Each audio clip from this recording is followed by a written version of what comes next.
To order. The first thing on the agenda is the minutes from last meeting. I'd like to hear a motion. I'll make a motion to accept the minutes. Second? Second. All in favor? Aye. Aye. Pass. Mr. Stewart, would you like to call your first case of the evening? Yes, sir.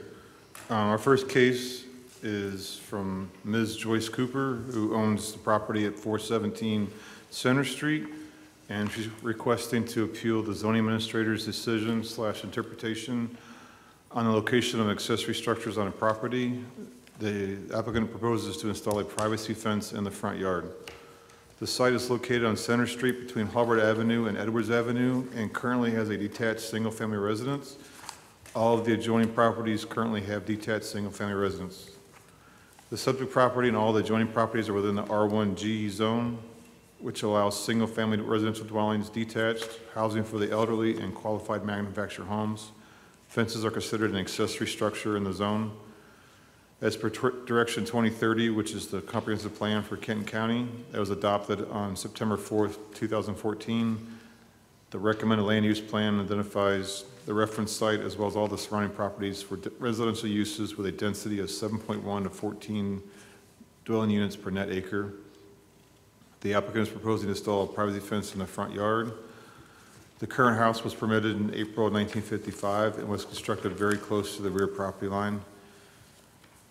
Section 9.10E states that the accessory structures and uses shall not be permitted in any front or side yard on each side of the lot in any zone. Section 7.0 defines front yard depth as an area extending the full width of the lot or building site measured between a line parallel to the street right-of-way line intersecting the foremost point of any building, excluding steps and unenclosed porches, and the front lot line. The front lot line is defined as the common boundary line of a lot and a street right-of-way line. The rear yard depth is defined as the area extending across the full width of the lot and measured between a line parallel to the rear lot line, which intersects the rearmost point of any building, excluding steps and unenclosed porches, and the rear lot line. The rear lot line is defined as a boundary line of a lot which is most nearly opposite of the front lot line of such lot. The side yard depth is defined as an area between any building and side lot line as defined herein, extending from the front to the rear yard or on through lots or building sites from one front lot line to the other front lot line. And the side lot line is any boundary line of a lot other than a front lot line or a rear lot line. Section 13.4A1 states that the requirements for the residential zones for residential uses only are set forth and depicted on Figure 1 of the zoning ordinance, which I'm not sure if I gave you guys a copy of that, but it just has a picture showing the different lots that you can have and where the fences can be placed. The applicant has approached City Council in July of 2020 to request a change to the fence regulations in the zoning ordinance, and the council decided not to make any changes at that time.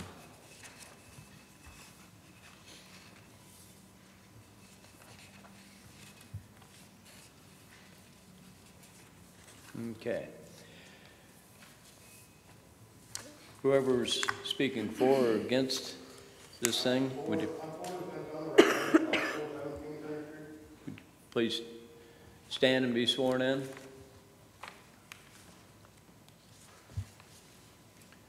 You swear to tell the truth, nothing but the truth, so help you God? So help me God. Okay, proceed, please. But like I was saying, I am the resident of 417 Center Street. I have 5 young kids, nothing to do during this lovely COVID time. And I did put a fence that connects from my neighbor's backyard fence. My house sits, I don't have no backyard, maybe 10, 15 inches, and I'm in my neighbor's backyard from the back of my house. So I do not have really no backyard at all. I have a big side yard and a driveway, and I put a fence from connecting my neighbor's rear fence across to the driveway and up to the front of the house. And apparently I didn't know I was not allowed to do that at the time. like I said, everything was closed down and trying to give my kids something to do. And I have 2 dogs that keep getting pregnant from stray dogs that run around the neighborhood. So I'd like to keep them out.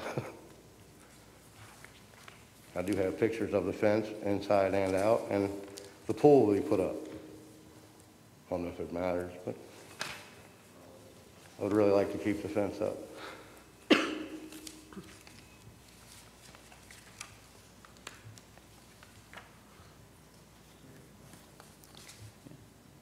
Anybody have any questions? Yeah, is there anyone else that's Is anyone else speaking on this? No? Okay. I have a question. How long have you lived in the house? I've lived there 8, 9 years now. My parents have owned it for 11. I take it the fence is already installed? Yes, the fence, yes, I have pictures of the fence is already up. It's been up for 3 months maybe. I'm not sure what you're requesting of us. Are you requesting a variance to put a fence up, or? No, you- just so that I don't have to take it down. I believe I was here because they're trying to make us take the fence down. To allow the fence to stay where it's at currently and not have to move it back to compliance? That constitute us correcting a mistake?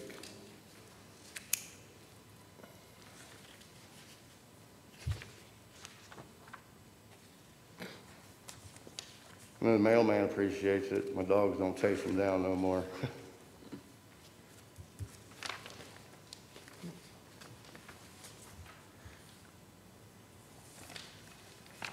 This picture here, is this from the front view? If you're riding on the Yes. street, that's the front view.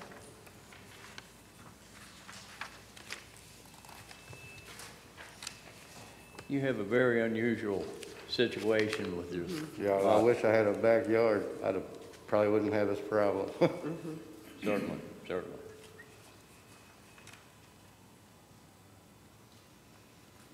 Nobody raised name, No one's here to, And my neighbors all around me seem to appreciate it, but obviously somebody called and complained.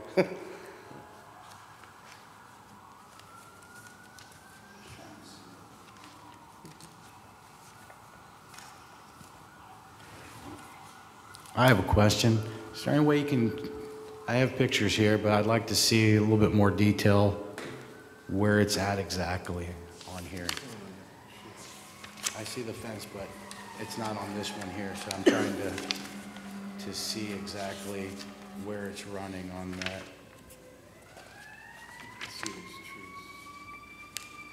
So it comes up, So it goes across here and on the side? so it comes to the back of this house. See, this is right here, the corner of it. It comes around, comes straight to the driveway. Straight over this way here? it was And kind then of some. along here? So it basically goes this way? Okay, but it goes all the way back, and that's the gray, the older fence that's in there. Okay, all right, I understand now, thank you. Okay.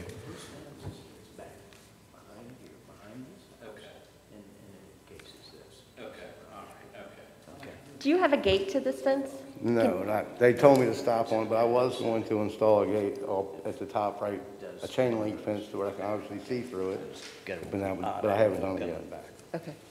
And you said you have a pool also? Yes. Yes, pool's the same place the pictures of the trampoline are. Okay. So that fence, where it is, does not protrude past the front of your neighbor's, back of the neighbor's houses is the No, way it's is still situated. behind my neighbor's house, yes. Right.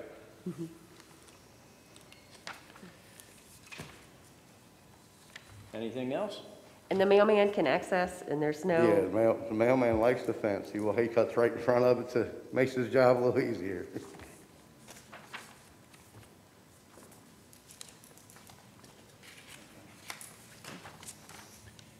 Nothing else? We'll entertain a motion? I'll make a motion to approve the appeal of the zoning administrator's decision, interpretation of Mrs. Joyce Cooper's request to install the privacy fence in the front yard, which is already installed, correct? It is correct. for the following reasons. It sits back behind your neighbors. I mean, you're obviously in a strange situation with Yeah. your, Yeah. I probably shouldn't use the word strange, unique with this house all the way back. So I don't have a problem with it. So I think we should approve it. Second? I'll second. Roll call vote, Mr. Stewart?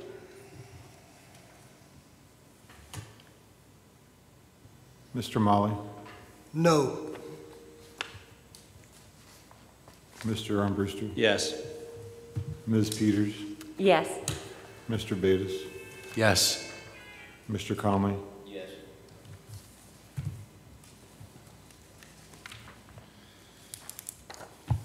Motion carries. That it? You have a nice day.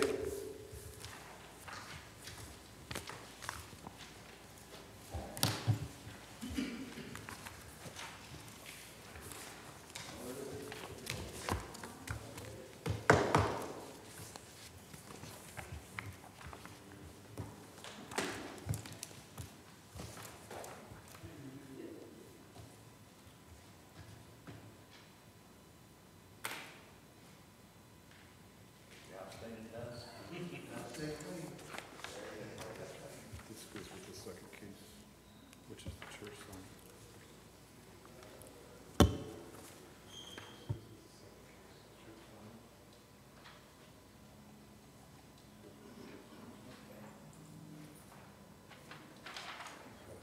It stays on front.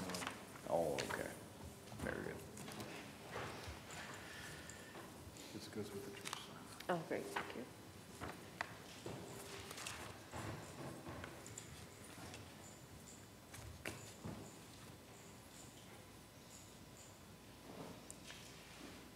Okay, Mr. Stewart, would you like to call your next case, please?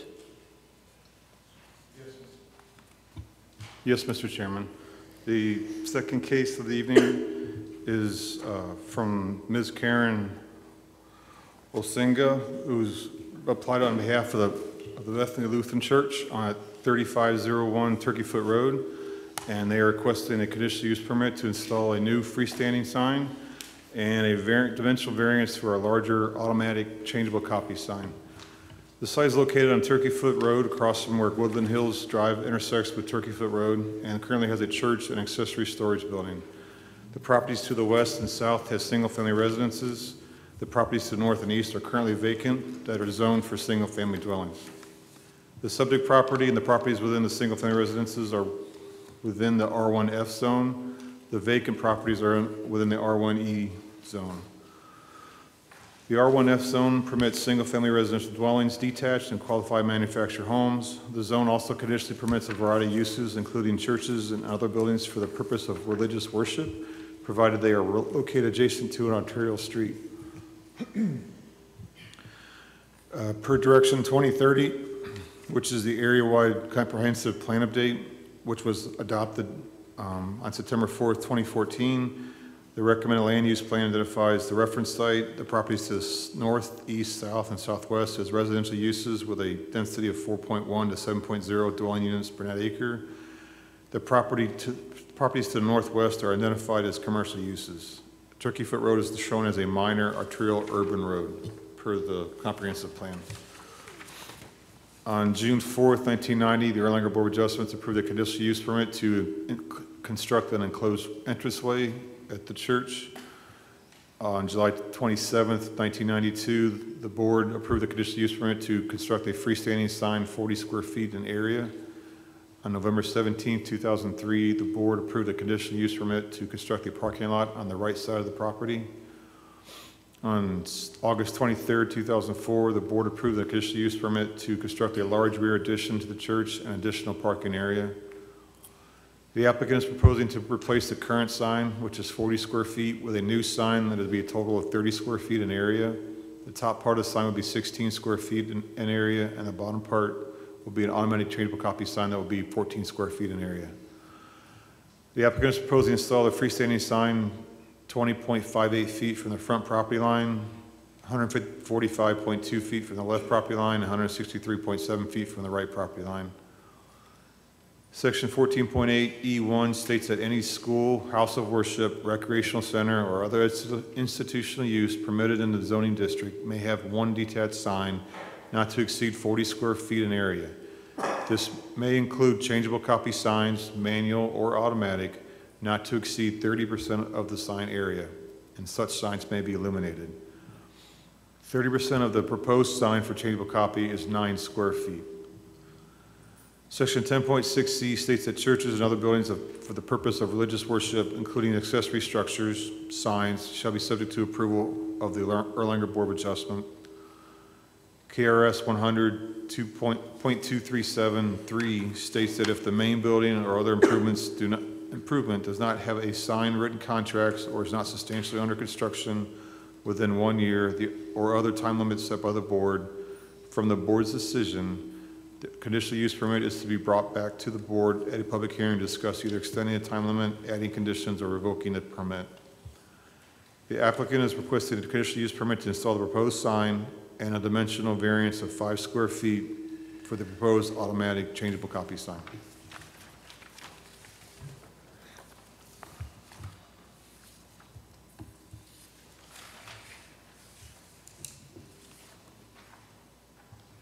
Okay. Who all is going to speak for or against this? Will you please stand up and raise your right hand? Do you solemnly swear to tell the truth and nothing but the truth, so help you God? I swear. Okay. All right, would you like to state your reason for your request, please? Yes, I'm Karen Ozengay. Our church sign was damaged in a windstorm over a year ago, and as churches sometimes do, it's kind of been a drug-out process to get a new one. So I went and got a bunch of quotes for both kind of replacement in kind, a manual changing sign, and then also electronic message centers. And the church voted, with us being on a major highway, to go with the electronic message center. So the location be the same place the current sign is, or I should say the frame of the current sign that was damaged. The old sign was 40 square feet. The new one will only be 30 square feet because we didn't feel with an electronic message center we needed it to be quite as big. The size of the electronic message center is a little bit over what the ordinance specifically state.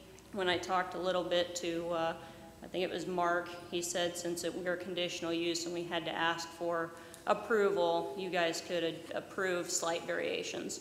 So while the bottom half, the electronic message center, is 14 square feet, the active area that will actually change is only 10.9.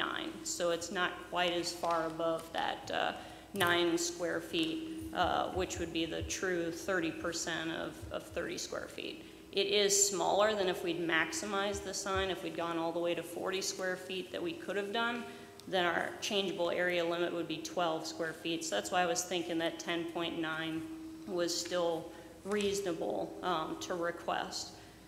So it would be same location as the existing one, and then we're fully prepared to abide by what's in the ordinance as far as, that was another reason I wanted to get a slightly larger changeable, is it says you want your message to be up for 8 seconds, not to have, like the PowerPoint type special effects. So it'll let us have a message appear, be there for the required 8 seconds before changing to another message. That way it'll let us actually have a nice message as far as, if we have a Easter egg hunt, being able to have the date and the time for the community to be aware. So we're just requesting approval to upgrade our current sign that is damaged to kind of a more modern technology in the same location. So in essence, you're replacing the sign, same place. Yes. It's actually a smaller sign. The only thing is we're talking a 5-foot variance in the changeable electronic part of the sign. Yes. Is what's being requested. So. And it's current, or the old sign was a manual changer. The new one, obviously, we want to go with more of the modern technology electronic message center, because it's also a lot easier to just be able to pre-program the messages instead of having to have the pastor go out there and try and change them. I actually called like St. Barb's Church, because I live near theirs, and asked them about their sign, and they were telling us how they can program, months in advance, which is nice. Sure. So. Okay. Any questions for this thing? Okay. Someone else would like to speak on this behalf?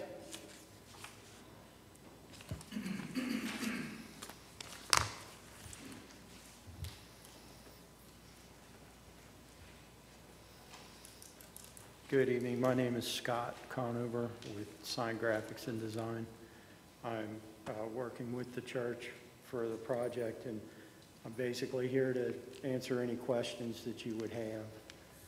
But as far as she mentioned for the changeable copy, if you look on the drawing, there's a faint white line, and everything that is outside of that is basically a frame for that frame was included in the calculations for the square footage that comes to 14.19. Everything inside of that white line is what we call the active area, and that total is 10.9, which she had already mentioned. So if there's any other questions, I'd be happy to see if I could help you with any questions. All right, anything else? Is the person who delivered present? I will go ahead and read that. They're not here. Please?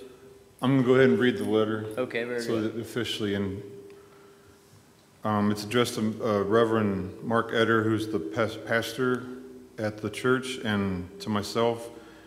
It's my name is David Meyer. I am the owner of the trust which owns the property at 3403 Lindenwood Drive. My daughter Emily is the trustee of this trust. As the owner of the trust and thus the property at 3403 Lindenwood Drive and the permanent resident in said property, I am responding to a letter received today pertaining to the church's request for a new freestanding sign and dimensional variance for a larger automatic changeable copy sign. As owner and permanent resident of the only property which should be affected by the above-mentioned sign, I only have one objection to this installation and operation of this new sign. It is my request that this sign be on the same timer as the church's parking lot lights. Some parts of the year, the parking lights go off at 12:21 a.m. At other parts of the year, they go off at 1:21 a.m. This is satisfactory to me for the new sign. I do not want to wake up in the middle of the night, however, and have flashing lights, etc., going on at 3 a.m., etc. If this objection is met, then I will not stand in the way of the installation and operation of the new sign. I appreciate you contacting me and also appreciate consideration for my request. I hope that you will try to meet this need. Thank you, David J. Meyer.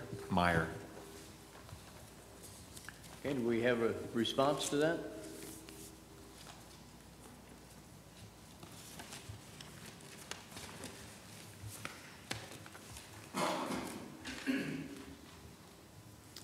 Yeah, I've already spoken with the pastor, and the neighbor was actually nice enough to come over and talk to the pastor in person, and we have no problem whatsoever with doing that.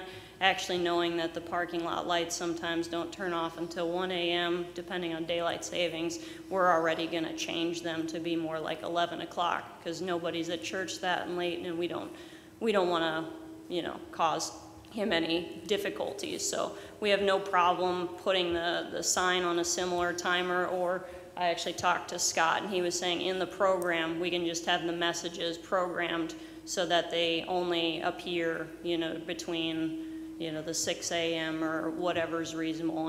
And since we have a good rapport with the neighbor, we have no problem checking with him once we determine what time makes sense to be able to have the sign go active and then have the electronic message center turn back off, because we want to be a good neighbor. So what are you proposing time? 6 a.m. to 11 p.m.? Is that about what you? I think that should be fine. I don't think we need it any earlier than 6 a.m.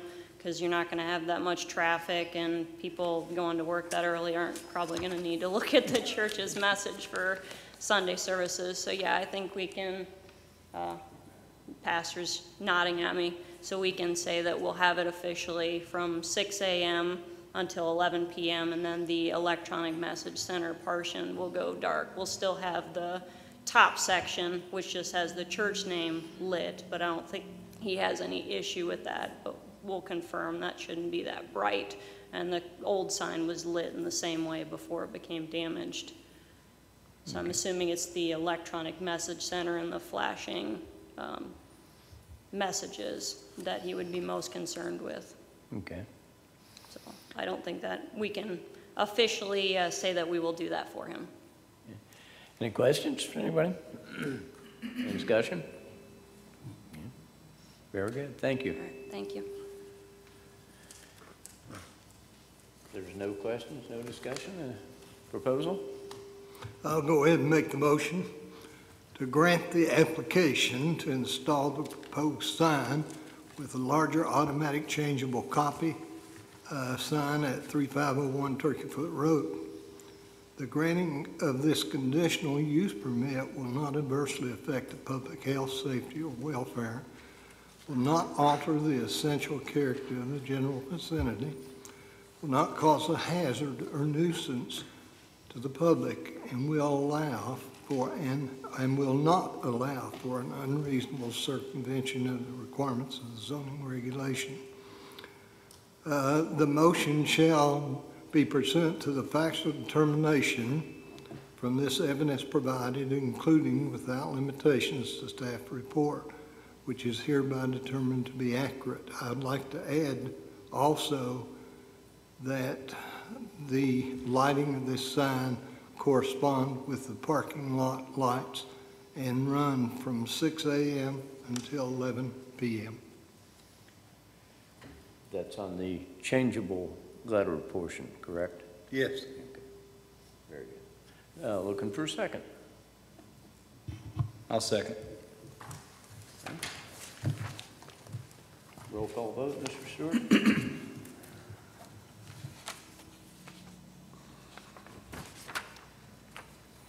Ms. Peters, Yes. Mr. Betas, Yes. Mr. Molly, Yes. Mr. Armbruster, Yes. Mr. Conley. Yes.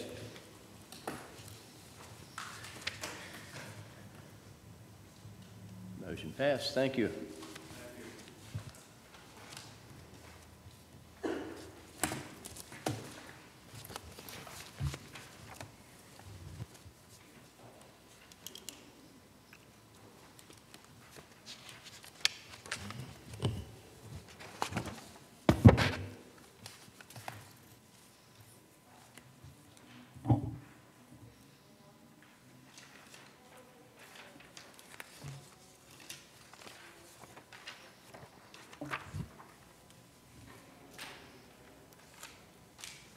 All right, Mr. Stewart, would you like to call the third and final case this evening?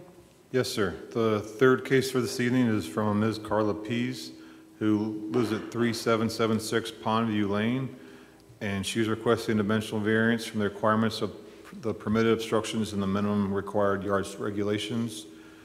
She's proposing to construct a covered deck closer to the rear property line than permitted. The site is located on Pondview Lane in the Lakemont subdivision and currently has a detached single-family residence. All the adjoining properties currently have detached single-family residences. The subject property and the adjoining properties are within the R1C zone with a planned unit development overlay. The PUD allows the developer to have smaller lots as long as portions of the development are dedicated to green spaces. R1C zone allows single-family residential dwellings, detached and qualified manufactured homes. Direction 2030, the comprehensive plan update, which was adopted on September 4th, 2014, recommends land use plan. The recommended land use plan identifies the reference site as well as all the surrounding properties for residential uses with a density of 4.1 to 7.0 dwelling units per net acre. The applicant is proposing to construct a covered deck 16 feet by 16 feet, 17 feet from the rear property line. Section 10.3E5 states that the minimum setback from the rear property line shall be 25 feet. The applicant is also proposing to construct a detached deck 12 feet by 12 feet next to the covered deck. Since the detached deck is not attached to the house or the covered deck, it's considered an accessory structure and is permitted to be no closer than 5 feet from the rear property line, which is from section 9.10E. The applicant is requesting a setback variance of It's supposed to be 8 feet from the rear property line.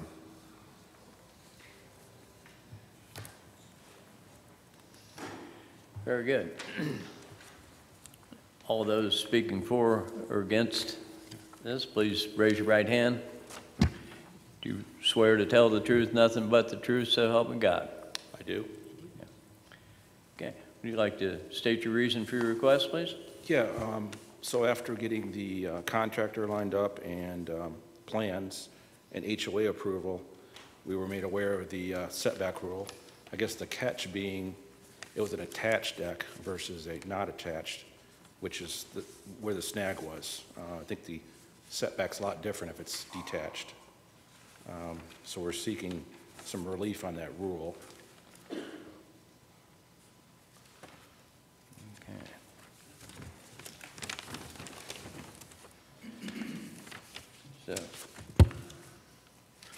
So you're asking for, let's see, we've got an 8-foot variance, or, variance in the back rear setback of the deck. It would have been, had it been attached, it would have been okay, is that correct? If it would have been detached, Detached, okay, detached, it would have been fine, all right. I've also got a rendering here. I don't think you have this. I can pass that up there too. Oh, you got it. Okay. Wow. I thought I had one of those. Okay. as well. It's kind of a funny shaped lot too. I'm sure you've got that, but it's a weird pie shaped kind of funky lot. One of the cul-de-sacs. Yeah. Here we go again. And where the deck is, it's our neighbor's backyard and it's huge. Yeah, So it's- it's not gonna be in anybody's face, so. And did you say that the Lakemont HOA approved this? Yes. How the heck did you get them to approve me? I live in Lakemont. Oh, really? So does he, so does he. I have the letter if anyone would like to see it. No, I believe you, I believe you. You know, I That think was they're gonna be big actually hang-up. my first question when I saw this. I was, what does the HOA say? I think their big hang up was will the shingles match? And we said That's what yes. they said. Of course. So, once answering that question, it went through. So. Okay, all right. So they're approved that, and here we are with the cul-de-sac again, like you said. Yeah, that's our typical. Okay, any discussion, any questions?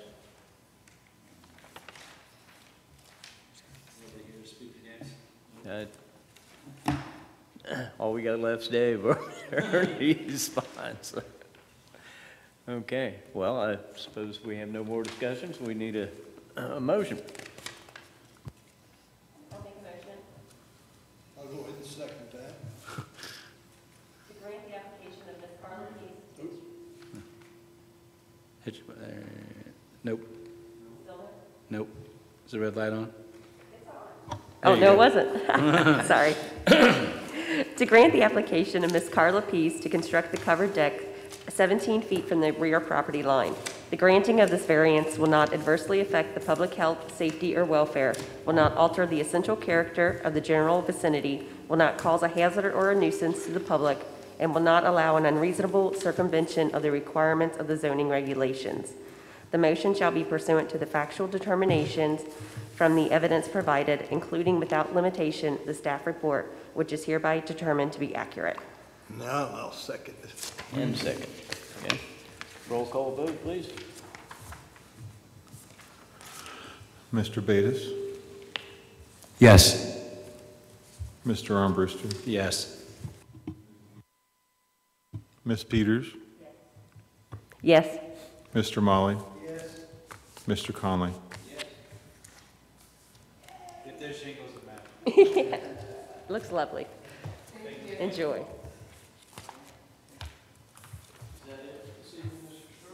That is it for the evening, sir. Okay. Do we have a motion to adjourn? Do we have a second? I'll second. All in favor? Aye. Give you an update on Louis.